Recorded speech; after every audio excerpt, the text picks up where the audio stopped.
of these? I got a little obsessed with mine. In fact, I got a little obsessed with all my stuff. Have you ever wondered where all the stuff we buy comes from and where it goes when we throw it out? I couldn't stop wondering about that, so I looked it up. And what the textbook said is that stuff moves through a system from extraction to production to distribution to consumption to disposal. All together, it's called the materials economy. Well, I looked into it a little bit more. In fact, I spent 10 years traveling the world, tracking where our stuff comes from and where it goes. And you know what I found out? That is not the whole story. There is a lot missing from this explanation.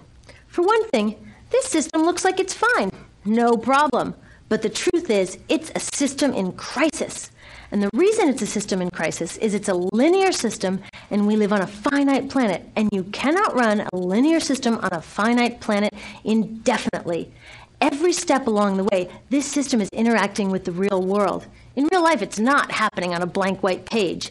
It's interacting with societies, cultures, economies, the environment. And all along the way, it's bumping up against limits. Limits we don't see here because the diagram is incomplete. So let's go back through. Let's fill in some of the blanks and see what's missing. Well, one of the most important things that's missing is people. Yes, people. People live and work all along this system. And some people in this system matter a little more than others. Some have a little more say. Who are they? Well, let's start with the government. Now, my friends tell me I should use a tank to symbolize the government, and that's true in many countries and increasingly in our own. After all, more than 50% of our federal tax money is now going to the military.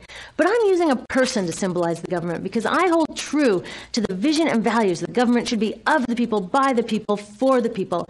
It's the government's job to watch out for us, to take care of us. That's their job.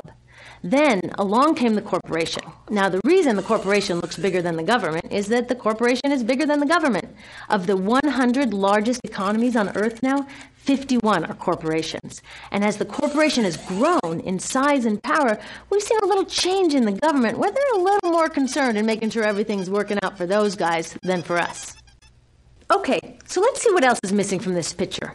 We'll start with extraction, which is a fancy word for natural resource exploitation, which is a fancy word for trashing the planet.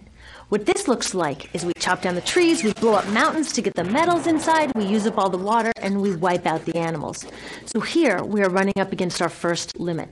We are running out of resources. We are using too much stuff. Now, I know this can be hard to hear, but it's the truth, so we've got to deal with it. In the past 3 decades alone, 1/3 of the planet's natural resource base has been consumed. Gone. We are cutting and mining and hauling and trashing the place so fast that we're undermining the planet's very ability for people to live here. Where I live, in the United States, we have less than 4% of our original forests left. 40% of the waterways have become undrinkable. And our problem is not just that we're using too much stuff, but we're using more than our share. We have 5% of the world's population, but we're using 30% of the world's resources and creating 30% of the world's waste. If everybody consumed at U.S. rates, we would need 3 to 5 planets. And you know what? We've only got 1.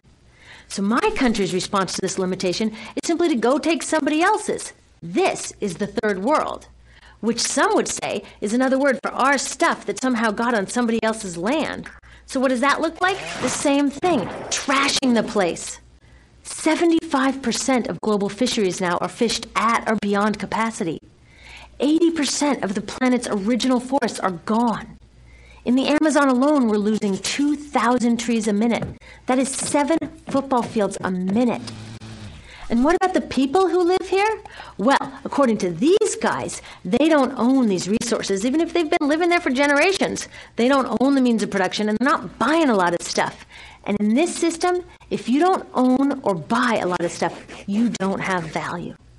So next, the materials move to production. And what happens there is we use energy to mix toxic chemicals in with the natural resources to make toxic contaminated products. There are over 100,000 synthetic chemicals in use in commerce today. Only a handful of them have even been tested for health impacts, and none have been tested for synergistic health impacts.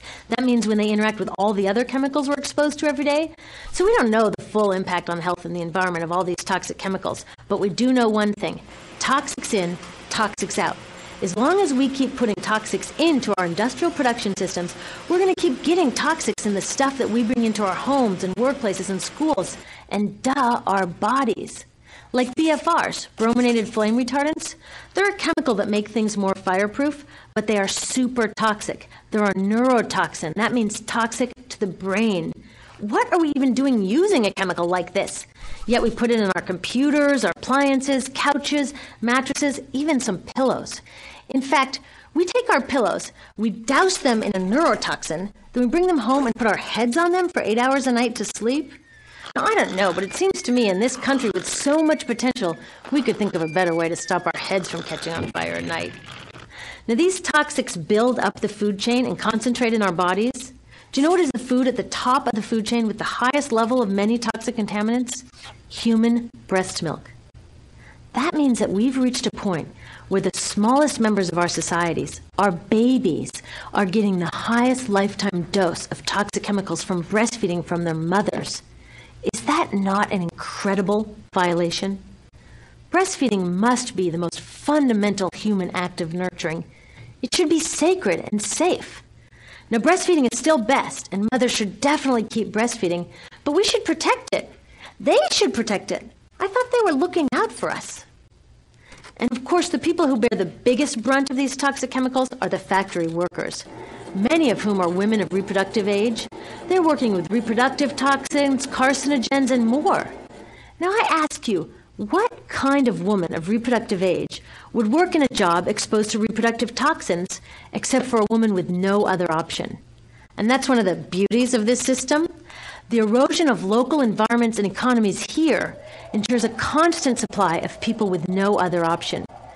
Globally, 200,000 people a day are moving from environments that have sustained them for generations into cities, many to live in slums, looking for work, no matter how toxic that work may be.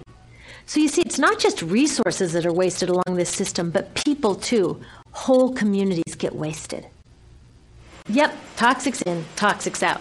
A lot of the toxics leave the factories in products, but even more